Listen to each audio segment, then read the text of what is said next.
നമ്മളൊക്കെ നിരന്തരമായി നമ്മളുടെ ആവശ്യങ്ങൾ നിറവേറാൻ വേണ്ടി ജഗന്നിയന്താവായ അള്ളാഹുവിനോട് ദുആ ചെയ്യുന്ന ആളുകളാണ്.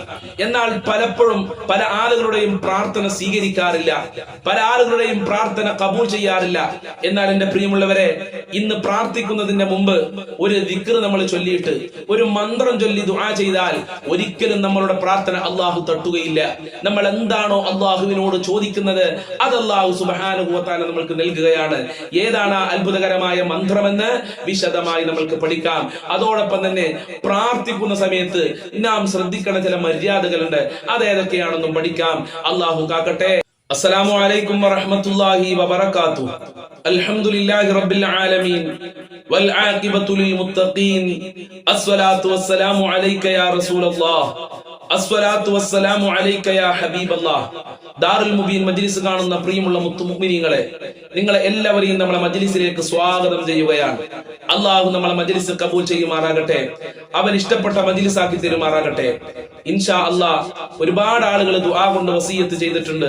റഹ്മാനായ കരുണക്കടലായ രാജാതിരാജനായ അല്ലാഹ് ദുആ കൊണ്ട് വസിയത്ത് ചെയ്തവരുടെ എല്ലാ പ്രയാസങ്ങളും നീ അകറ്റി കൊടുക്കണേ, എല്ലാവർക്കും നീ സന്തോഷം നൽകണേ അല്ലാഹ്, എല്ലാവരുടെ ബുദ്ധിമുട്ടുകളും നീ അകറ്റി കൊടുക്കണേ അല്ലാഹ്. നീ രാജാതിരാജനായ അല്ലാഹുവാണ്, എല്ലാം കാണുന്നവനാണ്, എല്ലാം കേൾക്കുന്നവനാണ്.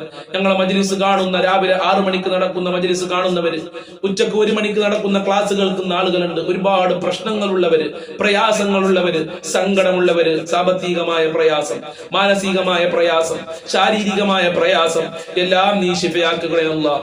എല്ലാവർക്കും റാഹത്തുള്ള ജീവിതം നൽകണേ അല്ലാഹ്. ഇൻഷാ അല്ലാഹ് എല്ലാ ദിവസവും നമ്മളെ ദാറുൽ മുബീൻ മജ്ലിസിൽ രാവിലെ 6 മണിക്ക് വിശാലമായ ദിക്ർ ദുആ മജ്ലിസ് നടക്കും. ഒരുപാട് ആളുകൾക്ക് ആ മജ്ലിസ് കൊണ്ട് സന്തോഷവും സമാധാനവും റാഹത്തും ലഭിക്കുന്നുണ്ട്, ടെൻഷൻ മാറുന്നുണ്ട്, സന്തോഷം ലഭിക്കുന്നുണ്ട്. ഇൻഷാ അല്ലാഹ് കഴിയുന്ന ആളുകളൊക്കെ നിങ്ങൾക്ക് ഒഴിവുള്ള സമയത്ത് ആ മജ്ലിസിൽ പങ്കെടുക്കണം, പുണ്യം നേടണം, ബറക്കത്ത് കരസ്ഥമാക്കണമെന്ന് പ്രത്യേകം ഓർമ്മപ്പെടുത്തുന്നു. അള്ളാഹു അനുഗ്രഹിക്കട്ടെ. പ്രിയമുള്ളവരെ, നമ്മളൊക്കെ പലപ്പോഴായി നമ്മളെ ആഗ്രഹങ്ങൾ നിറവേറാൻ, നമ്മളെ ജീവിതത്തിലെ ബുദ്ധിമുട്ടുകളൊക്കെ മാറാന് അള്ളാഹുവിനോട് ദുആ ചെയ്യുന്ന ആളുകളാണ്. പല ആളുകളും പറയാറുണ്ട്, ഉസ്താദേ എത്ര ദുആ ചെയ്തിട്ടും ഞങ്ങളെ പ്രാർത്ഥന സ്വീകരിക്കുന്നില്ല, ഞങ്ങള് പലപ്പോഴായി ദുആ ചെയ്തിട്ടുണ്ട്, അതൊന്നും അള്ളാഹു സ്വീകരിക്കുന്നില്ല, അത് അള്ളാഹു കബൂൽ ചെയ്യുന്നില്ല എന്നുള്ളത്. ഇൻഷാ അല്ലാഹ് ഇന്ന് നമ്മൾക്കൊരു മന്ത്രം പഠിക്കാം. ആ മന്ത്രം, ആ ദിക്ർ പ്രാർത്ഥിക്കുന്നതിന്റെ മുമ്പ് 3 പ്രാവശ്യം പറഞ്ഞു കഴിഞ്ഞാൽ നമ്മളെ പ്രാർത്ഥന ഒരിക്കലും അള്ളാഹു തട്ടൂല. നമ്മൾ ചോദിക്കുന്നത് അള്ളാഹു സുബ്ഹാനഹു വ തആല നൽകും. ഏതാണ് ആ മന്ത്രമെന്ന് വിശദമായി നമ്മൾക്ക് പഠിക്കാം. അള്ളാഹു തൗഫീഖ് പ്രദാനം ചെയ്യട്ടെ. നമ്മൾക്കറിയാം, പ്രാർത്ഥന എന്ന് പറയുന്നത് ഒരു മുസ്ലിമിനെ സംബന്ധിച്ചിടത്തോളം ജീവിതത്തിൽ നിന്ന് ഒഴിവാക്കാൻ പറ്റാത്ത ഒന്നാണ്. ദുആനെ സംബന്ധിച്ച്, പ്രാർത്ഥനയെ സംബന്ധിച്ച് അല്ലാഹുവിന്റെ റസൂൽ പറഞ്ഞത് ഇങ്ങനെയാണ്: അദ്ദുആഉ സിലാഹുൽ മുഅ്മിൻ. ഒരു മുഅ്മിനായ മനുഷ്യന്റെ പരിചയാണ് പ്രാർത്ഥന. നമ്മളെ ജീവിതത്തിൽ വരുന്ന പ്രയാസങ്ങൾ തടയാൻ, നമ്മളെ ജീവിതത്തിൽ വരുന്ന ബുദ്ധിമുട്ടുകൾ തടയാൻ, നമ്മളുടെ ജീവിതത്തിൽ വരുന്ന സങ്കടങ്ങൾ തടയാൻ, ടെൻഷൻ തടയാൻ, രോഗങ്ങൾ തടയാൻ, പരീക്ഷണങ്ങൾ തടയാൻ അല്ലാഹു നമ്മൾക്ക് നൽകിയ ഏറ്റവും വലിയ ഇബാദത്താണ്, പരിചയാണ് അദ്ദുആഉ, പ്രാർത്ഥന എന്ന് പറയുന്നത്. അല്ലാഹു പരിശുദ്ധ ഖുർആനിലൂടെ പറഞ്ഞു, ഉദ്ഊനി അസ്തജിബ് ലക്കും, നിങ്ങൾ എന്നോട് ദുആ ചെയ്യും, ഞാൻ നിങ്ങൾക്ക് ഉത്തരം തരാം. ഇത് പല ആളുകൾക്കും ദ്വാരക്കാൻ സമയമില്ല, എല്ലാം അല്ലാഹു ചെയ്തു തരണം, പക്ഷെ ദുആ ചെയ്യാൻ സമയമില്ല. അവരോട് അല്ലാഹു പറയാണ്, ഉദ്ഊനി അസ്തജിബ് ലക്കും, നിങ്ങൾ എന്നോട് ദുആ ചെയ്യൂ, നിങ്ങൾക്ക് ഞാൻ ഉത്തരം നൽകുമെന്ന്. മാത്രമല്ല, പ്രാർത്ഥന അദ്ദുആഉ വസിയത്തുല്ലാഹ്, അല്ലാഹുവിന്റെ വസിയത്താണ് പ്രാർത്ഥന എന്ന് പറയുന്നത്. നിങ്ങൾ ദുആ ചെയ്യണേ, നിങ്ങൾ എന്നോട് ചോദിക്കണേ എന്ന് അല്ലാഹു എത്ര പ്രാവശ്യമാണ് നമ്മളോട് പറഞ്ഞത്. നമുക്ക് ദ്വാരക്കാൻ സമയമില്ല. എപ്പോഴെങ്കിലും നമ്മുടെ ആവശ്യങ്ങൾ വരുമ്പോൾ മാത്രം ദ്വാരക്കാൻ പറ്റൂല, എല്ലാ ദിവസവും ദുആ ചെയ്യണം.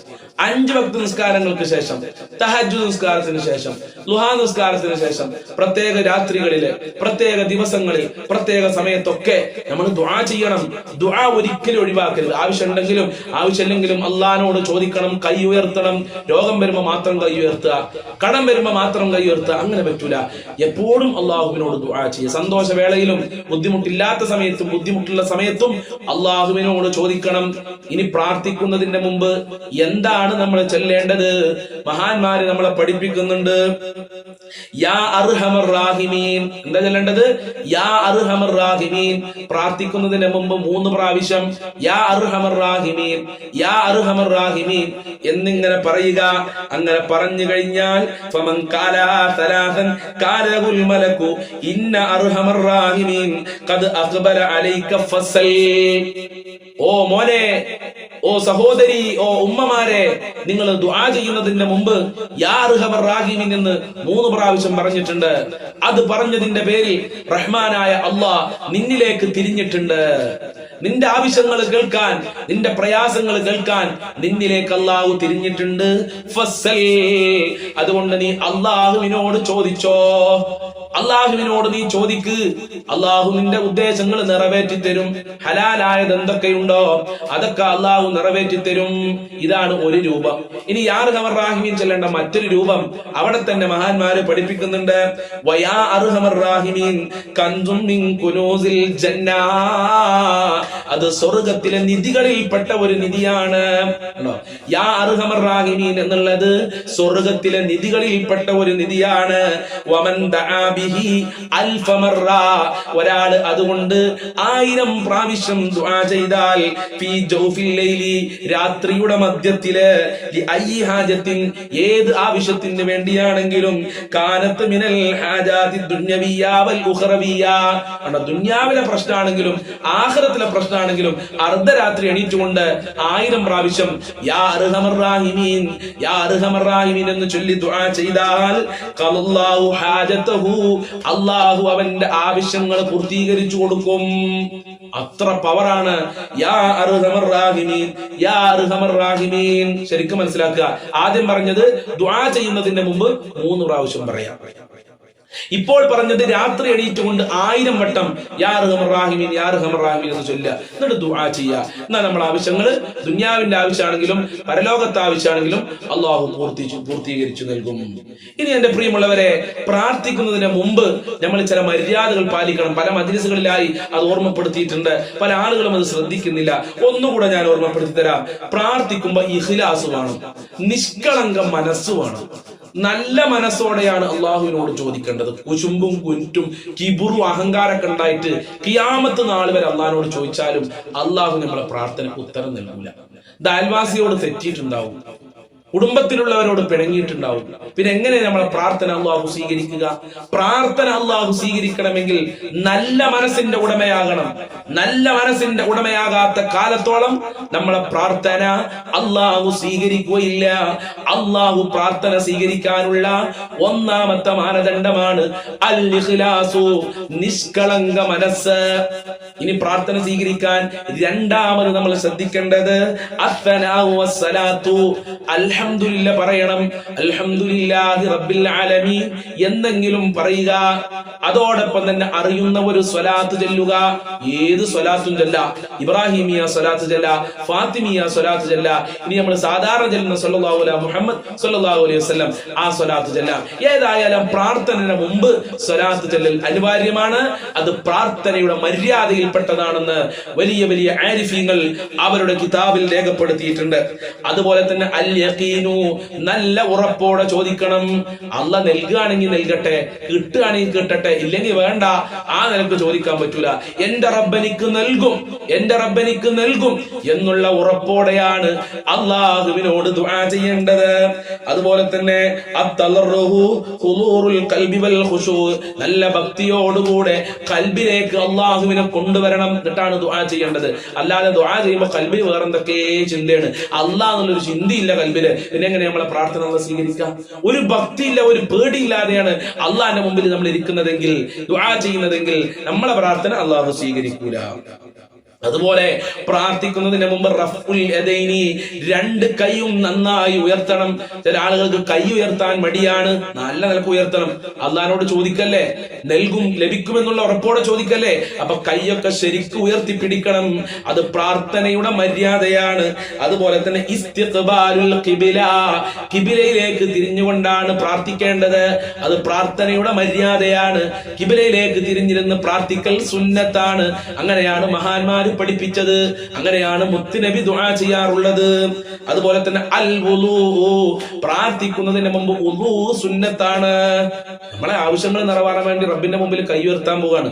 അപ്പൊ നമ്മൾ എന്ത് ചെയ്യാ? വുളൂ എടുക്കുക, അത് സുന്നത്താണ്. നല്ല കാര്യങ്ങൾ ചെയ്യുമ്പോഴൊക്കെ വുളൂ എടുക്കൽ പ്രത്യേകം സുന്നത്തുണ്ട്. അതുപോലെ തന്നെ പ്രാർത്ഥിക്കൽ കഴിഞ്ഞാൽ 2 കൈ കൊണ്ടും മുഖം തടവൽ പ്രത്യേകം സുന്നത്താണ്. പ്രാർത്ഥിച്ചു കഴിഞ്ഞാൽ 2 കൈ കൊണ്ടും മുഖം തടവൽ പ്രത്യേകം സുന്നത്തുണ്ട്. അതിൽ പ്രത്യേകം ബറക്കത്തുണ്ട് എന്ന് മഹാന്മാരെ ഖസീനത്തുൽ അസ്റാർ എന്ന് പറയുന്ന കിതാബിൽ രേഖപ്പെടുത്തിയിട്ടുണ്ട്. ഇത് പ്രാർത്ഥന കഴിഞ്ഞാൽ ചെയ്യേണ്ടതാണ്. എന്നാൽ ചില ആളുകൾ നിസ്കാരം കഴിഞ്ഞാൽ 2 കൈ കൊണ്ടും മുഖം തടവാറുണ്ട്. അത് ബിദ്അത്താണ്. അങ്ങനെ ഒരു സുന്നത്തില്ല. ശരിക്കും മനസ്സിലാക്കുക. പ്രാർത്ഥന കഴിഞ്ഞാൽ, ദുആ കഴിഞ്ഞാൽ നമ്മൾ 2 കൈ കൊണ്ടും മുഖം തടവണം. എന്നാൽ നിസ്കാരം കഴിഞ്ഞാൽ മുഖം തടവുന്ന ഒരു സുന്നത്ത് മഹാന്മാര് പഠിപ്പിച്ചിട്ടില്ല. അത് ബിദ്അത്താകുന്നു എന്ന് പ്രത്യേകം ഓർമ്മപ്പെടുത്തുകയാണ്. അപ്പൊ യാ അർഹമർ റഹീമീൻ മറക്കരുതേ, പ്രാർത്ഥനയുടെ മര്യാദ മറക്കരുതേ. അല്ലാഹു സ്വീകരിക്കട്ടെ. ഞങ്ങളെ പ്രാർത്ഥന കബൂൽ ചെയ്യണേ റഹ്മാനെ. ഞങ്ങളെ മുറാദുകൾ ഹാസിലാക്കി തരണേ അല്ലാഹ്. എല്ലാ പ്രയാസങ്ങളും നീ അകറ്റി തരണേ റഹ്മാനെ. ഞങ്ങളെ മജ്ലിസ് കബൂൽ ചെയ്യണേ അല്ലാഹ്. അർഹമുർ റഹീമായ റഹ്മാനായ പരമദയാലുവായ റഹ്മാനെ, ഞങ്ങളെ മജ്ലിസ് നീ സ്വീകരിക്കണേ അല്ലാഹ്. ഇൻഷാ അല്ലാഹ് രാവിലെ 6 മണിക്ക് വിശാലമായ ദിക്ർ ദുആ മജ്ലിസ് ഉണ്ടാവും. അതിലെല്ലാവരും പങ്കെടുക്കുക. അതിനുവേണ്ടി ഒരു വാട്സപ്പ് ഗ്രൂപ്പ് ഉണ്ടാക്കാൻ ഞാൻ തീരുമാനിച്ചിട്ടുണ്ട്. ആ നമ്പർ ഞാൻ ഇവിടെ കൊടുക്കുന്നുണ്ട്. കഴിയുന്ന ആളുകളൊക്കെ വാട്സപ്പിലേക്ക് മെസ്സേജ് അയക്കുക. കോൾ വിളിക്കരുത്. ഫോൺ വിളിച്ചാൽ കിട്ടൂല. വാട്സപ്പിൽ മെസ്സേജ് അയച്ചാലേ എന്റെ ഫോണിലേക്ക് മെസ്സേജ് വരുള്ളൂ. കോൾ വിളിച്ചാൽ കിട്ടുകയില്ല എന്ന് പ്രത്യേകം ഓർമ്മപ്പെടുത്തുകയാണ്. ഈ വാട്സപ്പിൽ മെസ്സേജ് അയക്കാൻ അറിയാത്ത ഉമ്മമാരുണ്ടെങ്കിൽ നിങ്ങളെ പേരക്കുട്ടികളോടോ നിങ്ങളെ മക്കളോടോ പറയാ. എല്ലാവരും അതിൽ പങ്കാളികളാകണമെന്ന് പ്രത്യേകം ഓർമ്മപ്പെടുത്തുകയാണ്. ഒരുപാട് ദിക്റുകളും സലാത്തുകളും നമ്മൾക്ക് ചെല്ലാനുണ്ട്. അള്ളാഹു കാവൽ നൽകട്ടെ. അസ്സലാമു അലൈക്കും വറഹ്മത്തുള്ളാഹി വബറകാതുഹു.